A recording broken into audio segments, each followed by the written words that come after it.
કોઈક બિચારું નોકરી લાગશે ને નોકરી તો એ લોકો કહે છે કે એ તો એનું નસીબ હતું એટલે બની ગયો, કે એના નસીબના લીધે આવી ગયો, કે ફલાણું દેખણું એનું નસીબ આમ હતું, નસીબ જોર કરતું હતું.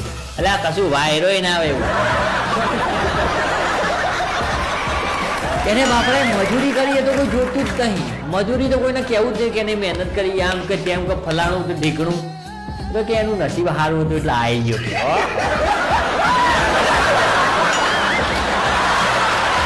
એનું નસીબ સારું હતું તો તારું તો ખૂટી ગયેલું હતું.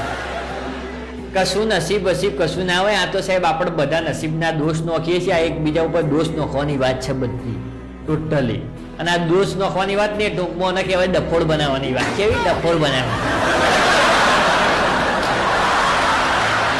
એવી જે તો કોઈ સાહેબ નસીબથી નોકરીઓ મળતી હોત તો આપણા જિલ્લાના કલેક્ટર હોય, જિલ્લાના મેજિસ્ટ્રેટ હોય, એવું કોઈ એમના નસીબથી કલેક્ટર કે મેજિસ્ટ્રેટ બને.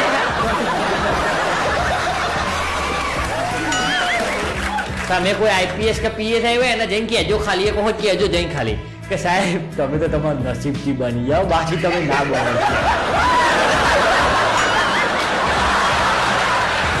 એ જે ગાલ દે છે કે નહીં અંદર જેલ મકેલ હે નસીબ બતાવું તને મારું.